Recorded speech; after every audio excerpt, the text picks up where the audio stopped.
The Piano, directed by Jane Campion, is a lyrical, heartbreaking film with a breathtaking score by Michael Nyman and staggering performances. Holly Hunter stars as Ada, a mute piano player who travels with her daughter Flora, Anna Paquin, to New Zealand for an arranged marriage to Alastair Stewart, Sam Neill, an emotionally reserved frontiersman.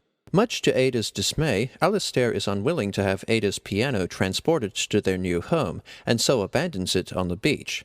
But Alastair's friend and business partner Baines, Harvey Keitel, has the piano brought to his own home and tells her that she can earn it back, key by playing for him and giving him more erotic favors.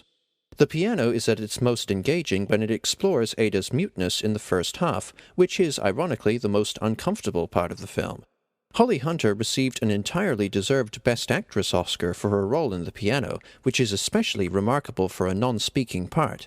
We only ever hear Ada's voice in mentally narrated voiceovers that bookend the film.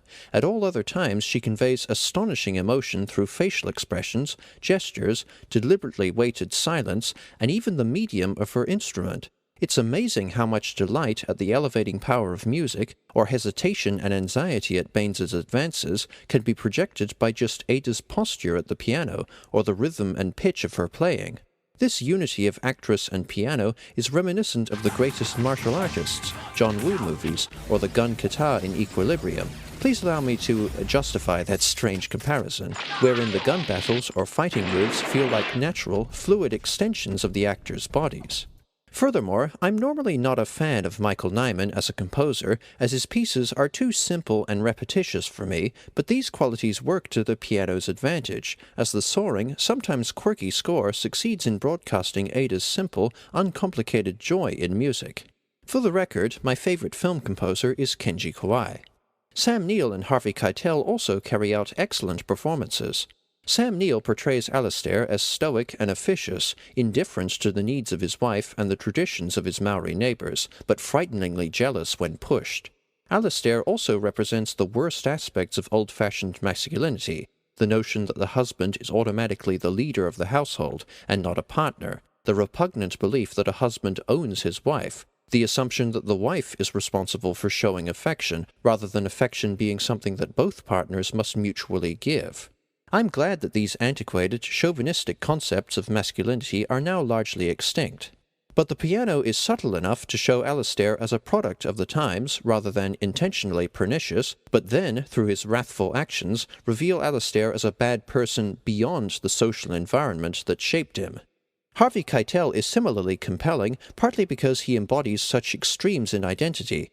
Baines's intentions are pure, as he cares deeply for Ada and is overwhelmingly attracted to her, but his methods are tainted. Baines is effectively ransoming Ada's piano in exchange for erotic liaisons. This smacks of sexual exploitation, and it is, but in perhaps the inverse of Alastair's development, the piano organically shifts our view of Baines from disgust to empathy. Baines is like an inexperienced, lustful child. Even so, he has a conscience, and though he lacks a full grasp of limits, he is never too forceful and relents when he realizes that he's making Ada uncomfortable. Indeed, Baines calls off the arrangement when he fully realizes how wrong his exploitation of Ada was. The relationship dynamic between Ada, Baines, and Alastair is uncomfortable, but it's supposed to be.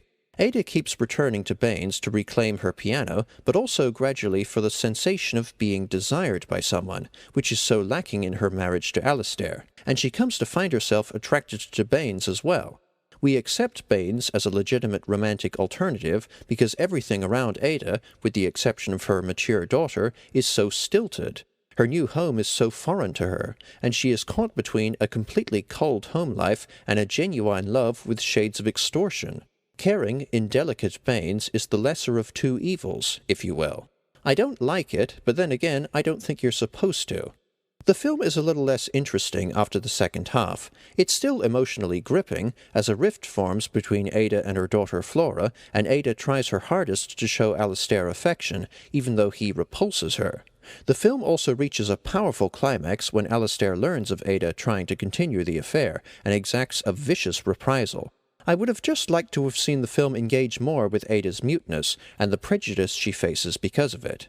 In hindsight, I think it's a little strange that Roger Ebert praised the piano as one of the most enchanting love stories ever filmed. Without giving away any specifics, I think that the happily ever after ending runs contrary to the off-putting, manipulative circumstances of Ada and Baines' relationship, and the sense of her settling for an invigorating but flawed partner instead of her worse husband.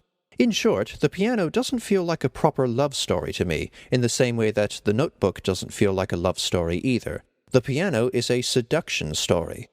Despite an ending that seems to contradict the film's carefully crafted themes, The Piano is a beautiful, emotionally enthralling, and morally intricate film with astounding performances and wonderful music. The Piano earns 4 stars out of 5. Thanks for watching. Cheers.